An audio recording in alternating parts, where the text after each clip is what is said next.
Hey guys, welcome back to my channel. So today I am here discussing some of the favorite products I discovered in the year 2020, and if you want to see what my 2020 favorites were, then keep on watching. I'm gonna apologize to future editing Sarah right now in this video because you're gonna have to bloop out a ton of me squinting, a ton of me yawning. It's 10:49 at night and I never ever film at night, which is why the lighting is probably a little bit off, and it's probably looking why I'm squinting because I can't see anything. Normally I'm a little bit more prim and proper in these videos. You guys have seen me do hot takes. You guys have seen me do like one take videos. Every time that I promote my channel, I want it to feel as if like you and I are internet friends. So like consider this like two girls at a sleepover. That's kind of the vibe of this video. I wanted to sit down and take a moment to talk to you guys because 2020 was a lot. I talked a lot about the year 2020 and my resolutions recap, which I'll be sure to card up here. I don't really want to discuss too much about 2020 as like a whole because like I already talked about that. I really just talk about some of the products that kind of got me through the year. Even though like all of the favorites mentioned in my favorites videos were favorites for a reason, these were the products that were tried and true and I kept coming back to. I'll be sure to card those if applicable up here. The number one thing I want to talk about when it comes to my favorite products in 2020 was something that Amanda had introduced me to, which I had heard a lot of hype about but didn't believe in, is the Olaplex system. I heard so many people say that it's great, it's fantastic, it's the only thing that saved my hair, and I've also heard people say that it's the worst thing that they've done. I feel that my hair health has drastically changed to the point that my hairdresser had even said something at my last appointment. She said I didn't even really need a cut. She said, "You're doing a good job keeping your hair healthy. What are you doing?" Said I was using Olaplex and she was amazed. Being blonde and bringing out a little bit more of my natural color with the low lights, I still suffer from a ton of breakage.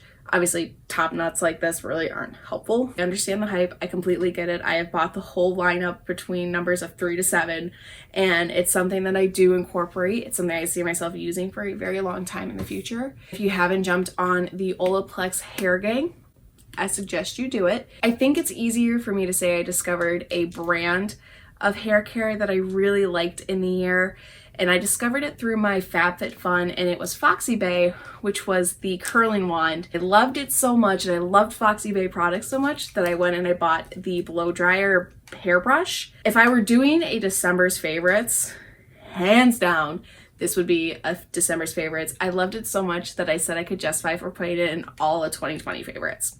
Love, love, love how my curls come out with this, and my hair is now growing longer thanks to Olaplex, and now my curls are just that perfect beachy, just sexy curl. Don't like how it's only the one heat setting, but it's something that I can get over. I should have cleaned it before I decided to show it. Discuss a little bit more about this guy. I picked him up Black Friday at TJ Maxx. Wasn't gonna buy it because I wanted to buy the Revlon blow dryer brush. I know I like Foxy Bay products. Let's go ahead and try it out. It was cheaper than the Revlon one. Love how quick and easy that it could take my hair from sopping wet to pretty much a blowout, and I can have a blowout any day of the week. I had been using the high setting and I noticed that my hair was getting a little frazzled at the ends, so I since have changed to just like the lowest setting.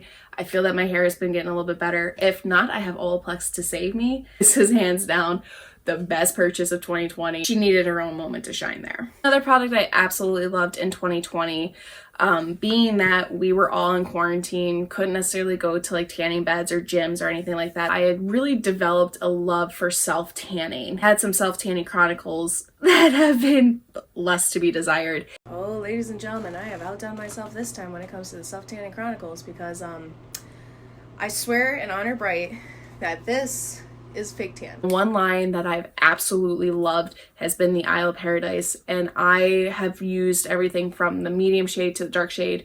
I have bought, I think this is my third bottle of the dark. I like this a little bit more because it is a little cheaper than Saint-Tropez and Loving Tan. The color that this gives me is just perfect. Makes your skin look clearer, it makes your teeth look whiter, it just makes you look more radiant. I've had such a confidence boost since using this, especially the dark. I like the medium, and I said that I was going to go back to medium like come winter time. No. You're going to get transfer, especially you guys see I have white sheets, and I'm not gonna lie, it does transfer onto lighter clothing, but It's not anything where like if I were to lift my sheets right now, it would be orange, but it comes right out of the wash. So whatever does transfer, completely easy to take care of. It dries super quickly. The color develops into a beautiful shade on me, and it smells great. It just blends into a really nice color. The color does last for a while, and the more that you use it, the darker you're going to become. The one trick that I have learned with using particularly the dark, put this on first and then go in afterwards with a moisturizer, whether it being a body cream, lotion, whatever. Once this dries down, go in with your lotion and it's going to make your tan even more seamless and perfect. It has been all over my Instagram, my Facebook, my YouTube channel ads, and it is the Billie Razor. Makes it so easy because it's delivered to your doorstep. It can go days in between without shaving, without feeling the need to shave. It just gets so close to the skin. I used to be the person that believed that a razor is just a razor. No. It has made me less likely to have ingrown hairs, which is something we discussed in the same video. And for me, I'm never going to use anything else. One of my other favorites this year was something that I discovered accidentally, which I mentioned in that video, but it was the makeup eraser. As I mentioned in the video I discussed this in, it's just so much smarter to use this as opposed to makeup wipes. Makeup wipes are so wasteful. They're so bad, and I feel that they're really harsh on my skin too. Do is wet this guy down with some water. It takes off the most stubborn makeup, including like waterproof mascara, eyelash glue, all of it. After discovering how wasteful beauty products really are, especially with makeup wipes, this product kind of made me a little bit more mindful when purchasing things, and it's making me more conscious as a buyer of products for things to not be as wasteful. The last physical product that I have for 2020 was something that I had discovered through, I believe it was Alexa England, that I found them on her Instagram. She looked so cute with them on. It was the Nottingham frames that I bought from Eyebuydirect. Fun story is that I purposely failed my eye exam in the 4th grade because my best friend at the time had got glasses, and I had serious case of FOMO. Joke's on you because now you can't see anything. Never found the perfect pair of glasses.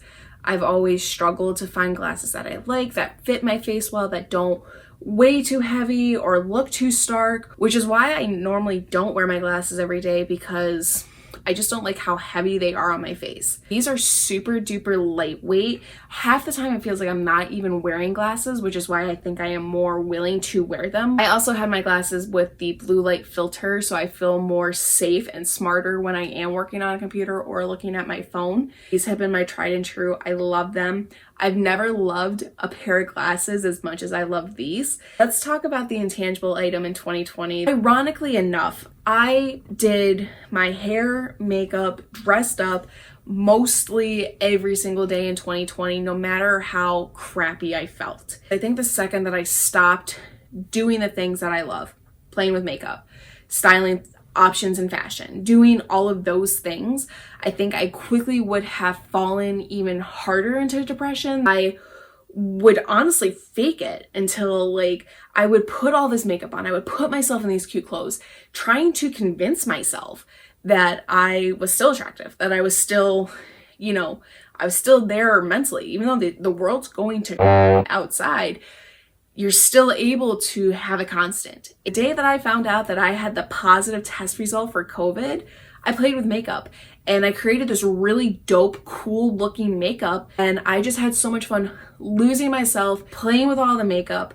And for me, that was the one thing I really took away from 2020. I would never call myself a makeup artist because what I do is like finger painting compared to some of the Picassos out there. My comfort level with makeup, which is something I have discussed multiple times on this channel, is that I kind of went through a makeup crisis for a while. I was too afraid to even wear a bold lipstick because I didn't think it was me. Like, I always have been a confident person in myself, but 2020 was the year that was like, okay, this is who she is. She is not afraid to wear panties and a flannel with ripped jeans and chucks, or turn around and wear, you know, something that you would see on a Pinterest page for a girl's night out. I was doing things to become a small influencer, in the sense that like I was having so much fun when I was like testing new products and shopping. More time to play with products that work for me, to take the time to invest in my skincare, to take the time to invest in my hair care, and to actually take the time to buy clothes that fit me and that look good on me and my body type,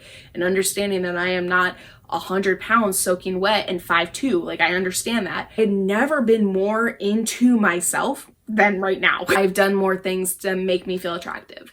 And if I feel attractive, that just radiates from within.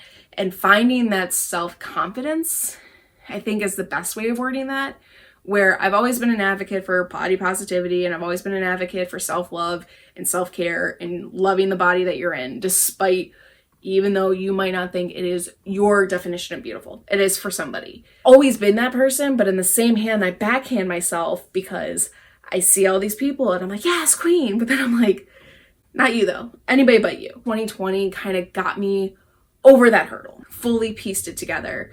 And on a good day, like even on a bad day, even right now, sitting here talking to a camera at 11:22 at night, I still feel confident. From riding summits to plummets, I have learned so much about myself. I've never been more sure of myself. You can't have too much sympathy for yourself. You can process and grieve it, which I think what a lot of 2020 allowed me to do is that I grieved in a very different way than I would have ever before. All those things happened, and I hate the saying, it is what it is. And I don't think that that is true. You took it, you rolled with the punches, you learned on the fly, and you developed into a person that I don't want to say was hardened by heartache, because like I'm still the fun, bubbly personality that I've always been.